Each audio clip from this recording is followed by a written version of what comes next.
Hello, and welcome to the first live stream of 2026. I wish I had more energy to welcome you into the new year, but I am in Cape Town and I am jet lagged like crazy. For the first time ever, I did the flight from Maui directly to Cape Town. I've been to Cape Town a lot. It was one of my main training locations for the world tour when I was competing full time, but I would always fly from Europe. I'd spend a few weeks in Europe in December and then fly down to Cape Town, stay there for a month or two or three. And this time we flew straight from Maui with our three kids. So we went Maui to LA, LA to Washington, Washington to Cape Town. It was 29 hellish hours of traveling. It probably would have been smarter to break it up somewhere and spend the night, have a little layover, but we didn't want to mess with that. We just wanted to get straight to Cape Town, did it all in one straight shot. And it was hard. It was hard. But recovering, and it's wonderful to be back in Cape Town. It's been a couple years since I've been here.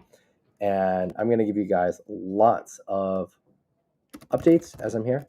But for now, like I said, I am pretty jet lagged. So the live stream will be on the shorter side, but there is more to come. There's more to come, especially once I've got more energy and more focus. I find with the the jet lag, the 12-hour jet lag. So I do this a lot. Europe to Hawaii or Hawaii to Cape Town they're all 12 hours time zone difference, and I find that the first couple days are pretty tricky. Then it gets better. The fifth or sixth day can be hard mentally, and then from then on, it's better. They say it's like an hour. One day gets you 1 hour. I think when you're doing the 12-hour jet lag thing, you can do it in less than 12 days. But yeah, it's no joke. It's a lot for the body. We got Jorg in the chat. He said on the waters 3 times this week, and the hand feels good. That is great to hear. If you're joining us, say hello in the chat. Say hello in the chat.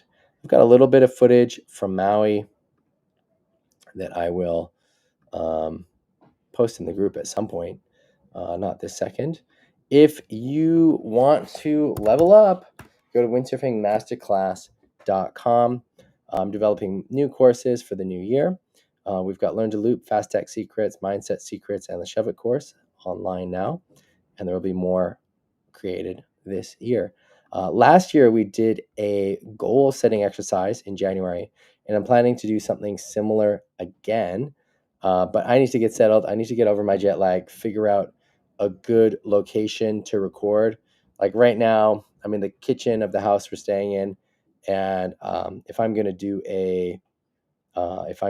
a real workshop, I need to have more of like a studio setup. So I've got to figure out a location for that. I brought my mic down because I am planning to do that goal setting exercise. It was really successful last year, and I want to do it again this year. So look out for that.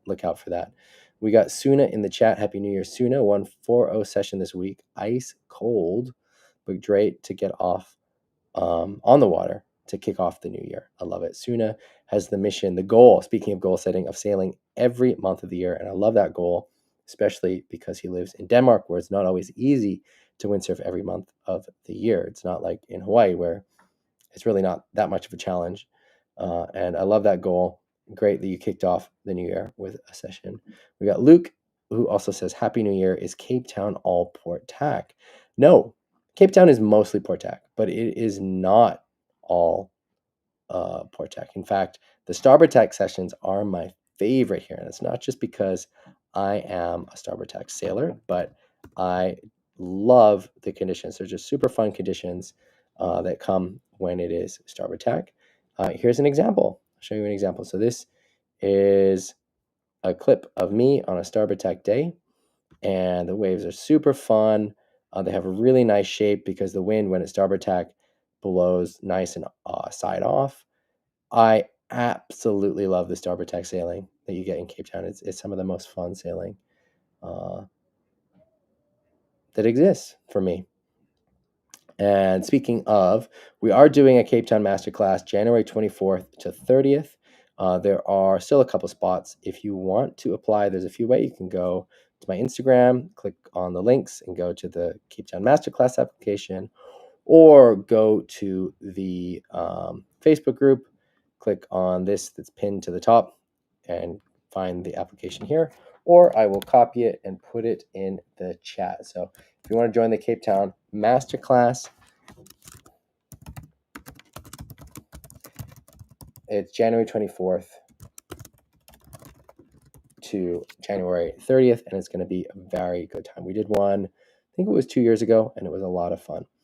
We got Cornwall in the chat. Hello, hello. Plenty of surf, no sailing. We got Dom Dom as well. All right, let's jump into the group. Like I said, I am jet lagged like crazy, so I don't know how long I'm going to last. So I'm just going to power through. So we've got Stefan doing some ice. Let's watch this. Some ice windsurfing. Skip to the action. Wow, look at this setup. That's amazing. Every time I see ice windsurfing, I think it looks so cool. I really want to try it. Look at that. Looks amazing. Let me know in the chat if you would try ice windsurfing. Does this look like something you would do? Does it look fun to you? It looks like an adventure to me. I would very much like to do this. It looks scary, but it is something that I would like to do. I imagine the crashes are horrendous because the ice is hard and you're traveling very fast. There's no friction. So would you try this? Have you tried it? Let us know in the comments. I'm curious what you would do. I want to try it. I want to try it. I think it looks super interesting. Kind of scary. Like I wonder what it's like to go super fast and go into a laydown jibe. Can you really carve around on the ice? Super cool. I love it. Thank you for sharing. All right, next up, here's a video from Kurt. So Kurt was on our Maui Masterclass in the spring. By the way, Luke says, looks fun but painful. I agree. And he was in Chile recently trying to put into practice what we were working on, like getting low and the rig forward in the bottom turn. And right on. I'm impressed, Kurt, with how much you're going for it. So Kurt was an all-star on the Maui Masterclass, which is all starboard tack. Maui's all starboard tack most of the time. And this is now all port tack. And like I always say, one of the best ways to supercharge your windsurfing to get better as quickly as possible is to work on both tacks, to do port tack and starboard tack. And then your brain starts filling in the gaps. And that looks like just what Kurt's doing here, putting in the practice, putting into practice what he learned on the master class on Maui. And the beautiful thing about the master classes is that the way I look at it is I'm planting seeds. I'm planting seeds, and those seeds will blossom maybe in a week, maybe in 6 months, maybe in a year, maybe in multiple years. So I'm trying to lay a foundation, and you can work on that foundation really for months and years after the masterclass. Which isn't to say that coming on a masterclass again as a refresher isn't helpful. I find that a lot of times people who have the most success on the master classes tend to come back again and then have a lot of success, and it sort of keeps spiraling like these success spirals. They come on 2 or 3 a year. But even if you just come on one for life, it teaches you the foundation, and you can work on that for years, really years. Happy New Year to Ragnar. I know Ragnar. Ragnar's always invited me for ice sailing, and I really want to come. The issue is now I'm more located in Hawaii than in Europe, but that'll change. Planning to still go back and forth between Europe and Hawaii. All right, questions for this week. So let's do all of them. So John wants some tips for sub-zero regions. I'm not the expert here, even though I've lived in northern Germany. I haven't done a lot of sub-zero windsurfing. I've done a tiny bit. It's been painful and difficult, and I'm happy to have done it because I can say that I've done it. But it's really not. if that's all that windsurfing was, I don't know if I would do it. Which is nothing against it. It's just not for me. It's so different than the sport I learned in Hawaii. I don't mind wetsuits. I don't mind cold weather, but that like sub-zero, winter, windy, painful conditions, that's hard. What Mario says here, I think, is the best advice, which is to travel to warm countries. And if you're in Europe, the secret that not many people know is that the Canary Islands can be really good in the winter. The wind is not as consistent as it is in the summer, so it's better to go on a forecast, but they get good. Some of my best sessions have been in Tenerife or Gran Canaria in December and January. All right, next up, we've got a post from Nick. Nick posted something a few weeks ago. We commented on it, and this footage is in response to that. And it looks cold. It looks cold. 4 degrees Celsius. Whew, oof, 4 degrees Celsius and on a 4.5, so it's pretty windy. Um, oh, so really awesome high five here. So he's hitting the corner pocket, getting that high five right between the straps. This is exactly what we want to be doing. Boom. Look at that. Just boom, boom, boom. So the bottom turn, what we talked about in the bottom turn is still very relevant here. Nick, getting that body bent over. I would love to have you on a master class. Nick has done a lot of the virtual master classes and has done really well in them. I remember on the first forward loop masterclass we did online, I think Nick was the first one to actually get the forward loop, which was very exciting. And but I'd love to get you on an in-person masterclass so we can work on this body position in person. So like getting the hips and knees pointed into the turn and getting bend at the waist is going to be really, really helpful. There's something else that you can try that Thomas Svensson, who I know is kind of controversial in the group, but is a good sailor and has a lot of good ideas. I totally disagree with him on front loop technique, but I do not disagree with him on wave riding technique. And one of the points that he makes a lot, and I think is a really good point, and so I'm giving this full credit to him. I'm not trying to steal his point. Is that getting the sail brought back at the beginning of the wave ride can help to set up a really powerful bottom turn and cut back. I'll show some examples of it in a minute from my Hokipa sailing, but it's something that you can do here in onshore conditions. And where I, in the past, have disagreed with Thomas is he really pushes that technique really early in the wave rider's journey. And I think it's more important to get the body position first. So that's the way I teach it. But I'm really open.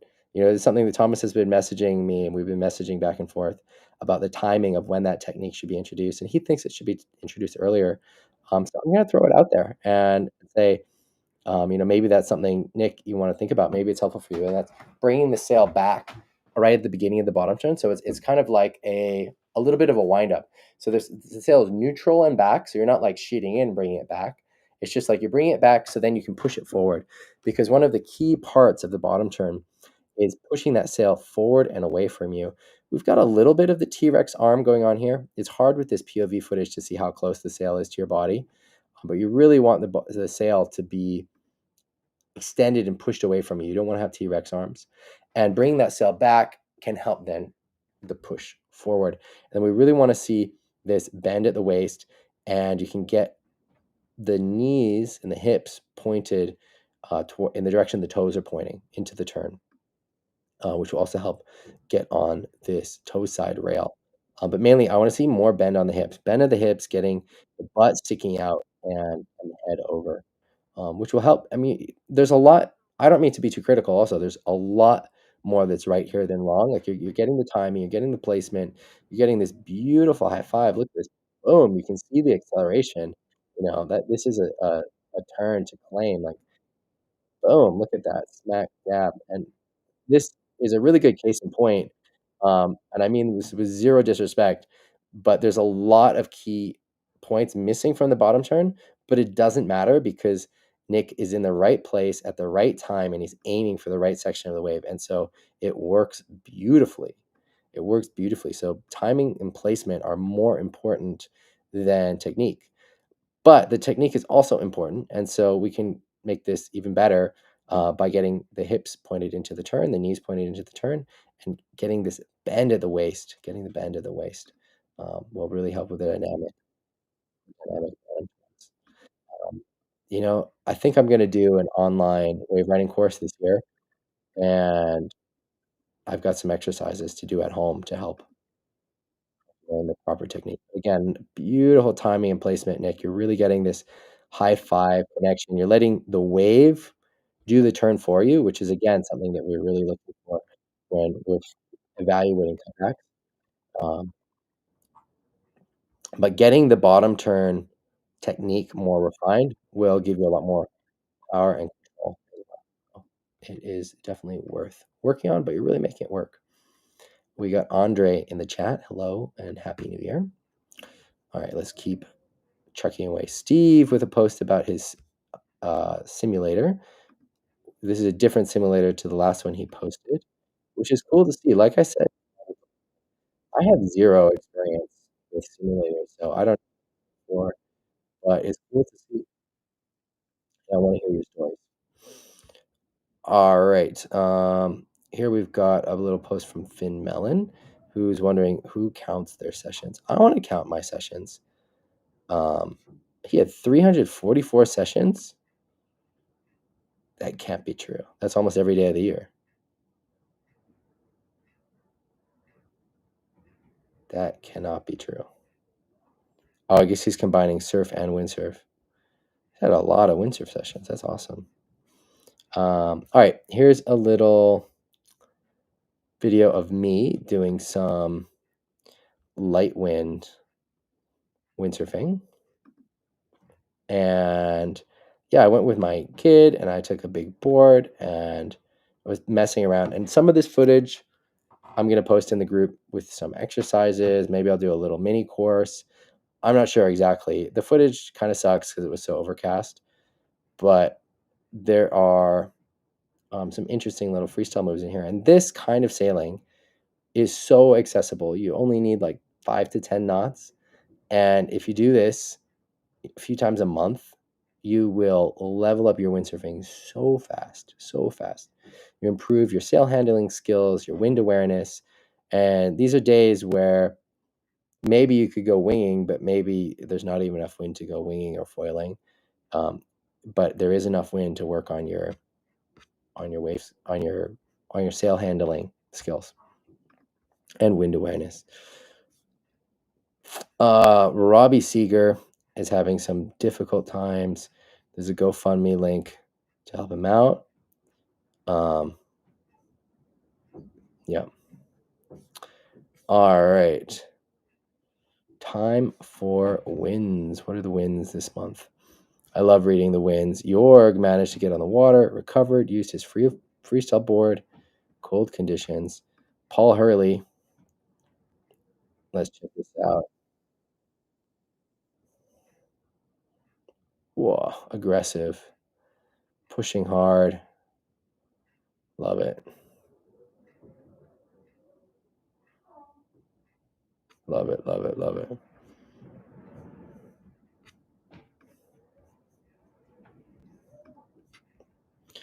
Joris said managed to come out of a wave ride with a very late under the lip hit, almost eaten with his 5.3 on an 82. Very light wind combined with 3-meter chunky waves at a spot called Masterclass in cold winter Holland. Love it. Brandon said he got a dry suit for Christmas and back to working on his jibes. Nice. Paulo surviving 40 knots. Ian landed his first forwards. Max balance is better, hoping to get back on the water. And Yanti got a learn to loop course for his birthday. Awesome. Cool. I think we are caught up. If you missed it, I think I don't know if this was up the last live stream, but this is a Christmas Day session and the whole video here on YouTube. You can check it out.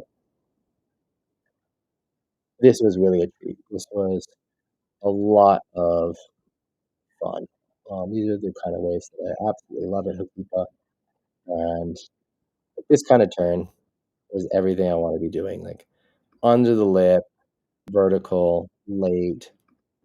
I love this. Like this reminds me of the classic polo cow videos I grew up on. Like the board upside down in the lip. I love doing this. I love seeing it. That's what I'm trying to do. I love conditions that allow for it because not all conditions do. Uh, these little pieces are funny. Kevin Pritchard used to do those. I used to think they were really cool. And yeah, again, just this like on big bottom turn, vertical into the lip riding is something I just love doing. Not a big focus on the tricks, just about on bottom turns, making contact with the smooth riding. Again, I really love it. It was the best Christmas present that I could have asked for. Just rails and lips.